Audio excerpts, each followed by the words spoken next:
Well, first off, when I was 3 years old, I started watching professional wrestling. So I mean, to me as a kid, it was just something different.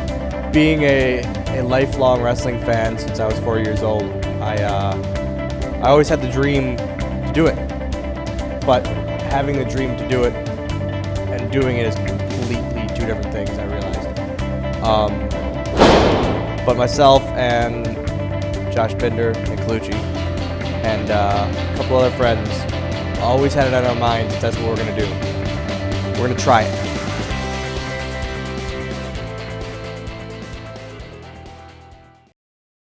For about 8 years, I was traveling with WWE, living my dream. Then I was off the road for a while. They didn't have anything for me for a bit, and I was bored. And I said, called up Josh Weimer and Colucci again. I said, hey, let's start running shows. I'm bored. Literally, I'm bored. Let's run wrestling shows. Because out of boredom, that's what people do, right? That's a smart thing. They don't go running or to the gym. They run wrestling shows, and they open a company. But in my mind, that's what I wanted to do, because I loved independent wrestling still had a huge place in my heart. And they were both on board. They literally never questioned a thing.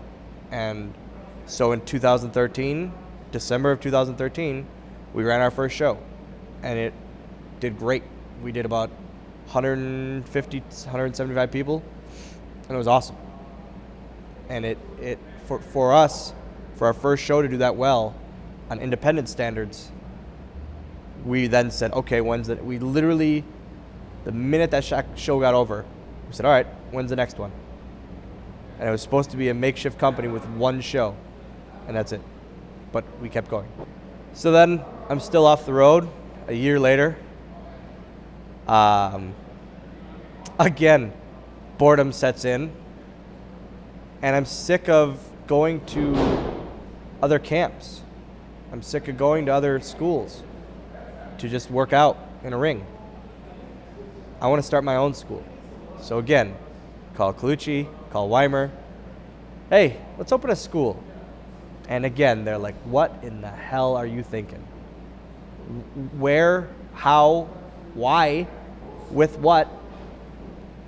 And I somehow had an answer to every question. We found a building in Fond du Lac, which it was an old pole barn. In the winter, it sucked, but it worked. It leaked. It leaked a lot, but again, it worked. If it leaked in one corner of the ring, we used the other three. Like that, it's what we did. And then we found it was like about 35, 40 minutes away. Some guys in our first class that we started then, it was about an hour and a half, which for them it sucked. Like, I felt bad for them. But they wanted it. They really wanted it. And Big Mike, who's in there now helping the second class, he wanted it, and he still wants it. For me, when I was, my buddy I work with, he wanted to train, and he wanted somebody to go with him. So what happened was, I went with him. And it ended up being where I liked it really. I was a big fan when I was a kid, and I didn't know if I could do it. I had back surgery, and I didn't know if I could do it. So when my buddy said, hey, he saw this on Facebook, I'm like, yeah, why not? And so I went in there, the first camp, and then it was really good. And I ended up being pretty good at it. So it's been shy 2 years of training, and now I'm doing shows, which is pretty cool. And so he was there. He was always first one there, last one to leave. Every week. He fractured his thumb real bad. He was still there every week, just watching and learning. And so I always thought, okay, if they're driving the hour and a half, me driving 30 minutes isn't bad. So but then we found a place in Oshkosh, an old Mercury Marine plant. Perfect. It was our home. We literally were there a month and a half. We were about to put stuff on the walls, paint the walls. Everything was set. And then a week before our second anniversary, we get a call. Hey, I think your building just burned down. I get a call at 6 in the morning. I think your building's on fire. Call Weimer. We literally bolt there. Sure enough, we can't get within 2 blocks. We lost everything. Literally everything. Ring was, it's, around here, it's not usable anymore. It's just, it sucks. We had to get a new ring. We had to rent out a ring for that 2nd year anniversary show, biggest show up to that point. Not only that, but now we're back to square one trying to find a place. And for 3 months, we were without a place. So then you take 3 months off. Let's say you train weekly for 4 or 5 months, and you take 3 months off. Now you're completely starting. Like, it's almost like starting from scratch because you haven't been in a ring forever. Finally, we find this place, and it's great. Like it's awesome. It works out perfect for us. It's just it's perfect. This is our home. Like this is. I truly feel this is home, and this is. If I'm sick of being at my house, just want to get away. During the days, like randomly, when it's in the summertime, I would spend time here. I would literally just come here and do work, and just get stuff done, because it feels like a second home to me. So yeah, that's the story of our camp so far, besides the guys in it. Well, when I first started training, it was like once a month deal. So I wasn't really getting trained a lot and everything. So I mean, to this, I train at least once or twice a week. So I mean, at first I started training, I didn't get it. Like, you know, I mean, it just mentally in my head, like, I mean, every month I came back to a show, it just did not click, you know? So when I started coming here, it started making sense to me, like, okay, this is how I can do it. So, I mean, it was just the old saying, the more you practice, the more you get better.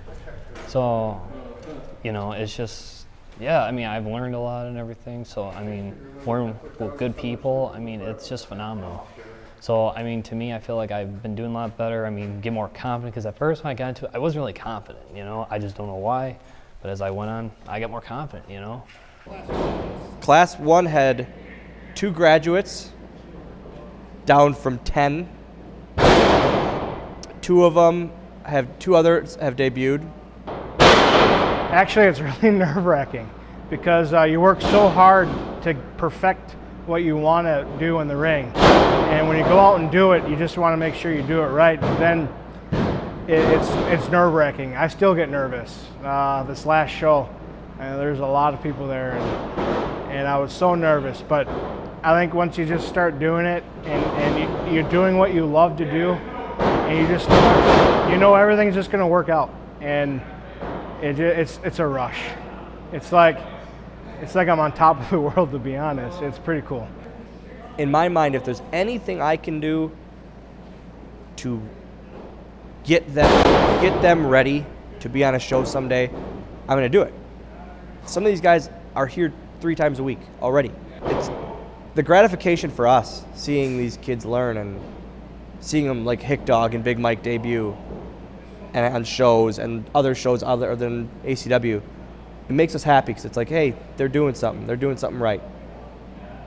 So like I said, what you'll get out of it is what you put in. If you really have a passion for it, we'll be able to help you. And I hope this camp gets bigger.